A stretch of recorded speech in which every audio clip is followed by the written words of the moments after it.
In the very first episode of this Build Your LLM series, we discussed options to build or fine-tune a language model. In last episode, we learned the one sentence. A language model is just a function that guesses the next little piece of the text in the context of a language. That one piece is an syllable or akshara or one unit. Today, we are not going to learn any more theory. Today, we are going to run the model. In next 5 minutes, you will see the real Devanagari text appear in your terminal written by your own LLM model. Again, you can use any language of your choice like Urdu, Tamil, Telugu or even Korean. You will not understand this whole process yet, that's totally fine. So open your terminal and shoot this command, git clone and give the path to my LLM repository. Then cd into LLM code step number 1 directory and type ls. The list command lists the file inside this folder. You should see something like this. You should see readme file, corpus.txt and 3 Python files. 4 files matter to us right now. First file is train Sanskrit gpt.py. This Python file is we will study for this whole series. This is about 260 lines of code we are going to read all together. Another file is corpus.txt. This is your training text. Right now this is written in Sanskrit or Hindi, or it could be any language of your choice like Tamil, Telugu, Kannada, even Korean. It's very small.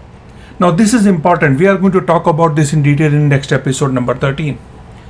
This one tokenizer file, Devanagari tokenizer.py. This is the piece that cuts next into syllable or aksharas. We are going to treat this as a black box for this whole chapter. It has a job, it does the job, and we are going to open it in step 4 of the job. We are going to again cover this topic in extensive detail. But for now, just think about it. This is just a simple tokenizer. Last, I want to test something. So in your Python, write from Devanagari tokenizer, import build tokenizer. Now, if that import statement fails, that means you are in the wrong folder.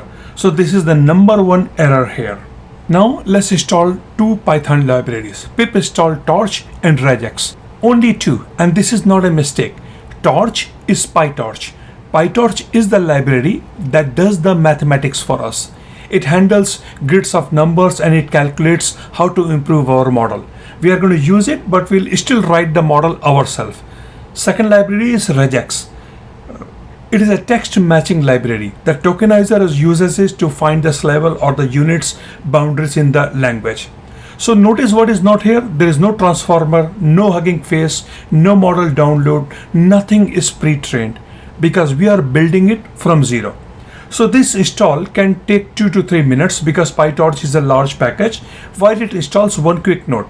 If you have an NVIDIA graphics card, the code you're going to find it, use it automatically. And if you do not, that code is automatically is going to default on the CPU. So it works both. CPU is just slower. So now we are ready to run our smoke test. Now if you are wondering what this word smoke is, this comes from the electronics. So whenever the AI engineers or hardware engineers build a new circuit, they switch it on and check whether a smoke comes out or not. So if there is no smoke, the wiring was probably correct and they call it a smoke test. So here similarly we are going to use -- smoke. What that smoke flag does, it does the same thing. It makes sure that model much smaller and trains for much less time. It does not produce a good model. It only proves that every part of the program is connected correctly. So always run the smoke test first, and if it fails, you are going to save at least 10 to 15 minutes on the same error. Alright, so now it is time to run it now. So open your terminal and type python train sanskrit gpt.py -- smoke. Here is what come out. Do not panic. We are going to read every single line. So line number 1, there are a couple of facts about this run. You will see device equals to CPU. That means it ran on your processor, not on your graphics card. If you see GPU, that means it ran your GPU. Tokenizer equals to grapheme. Means that we are going to cut the text into whole syllables. This is another mode called code point that cuts more naively. Episode 15, we are going to show this different exactly. Next, walkup size equals to 112 is very important one.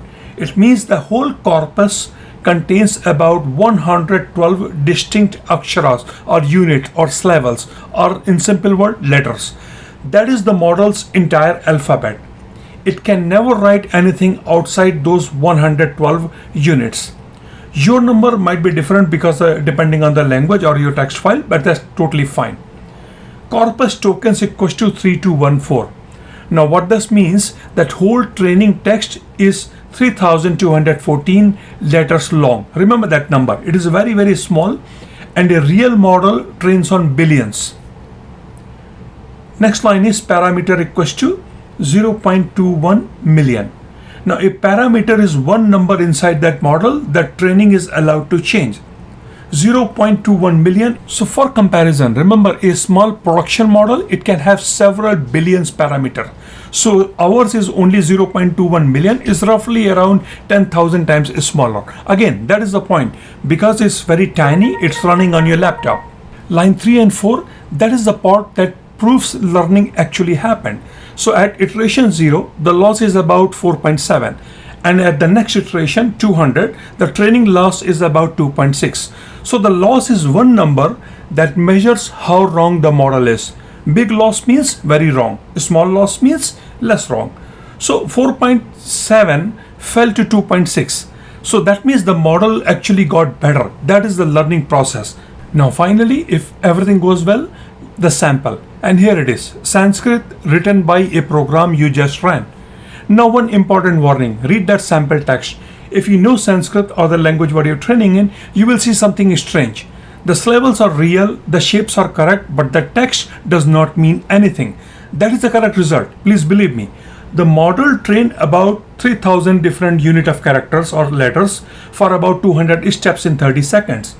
It learned what Sanskrit looks like, but it did not learn what Sanskrit actually says. So those are the two different things. And only the first one is possible with this much data. So most beginners stop here. They see nonsense and they assume that they made a mistake and they quit.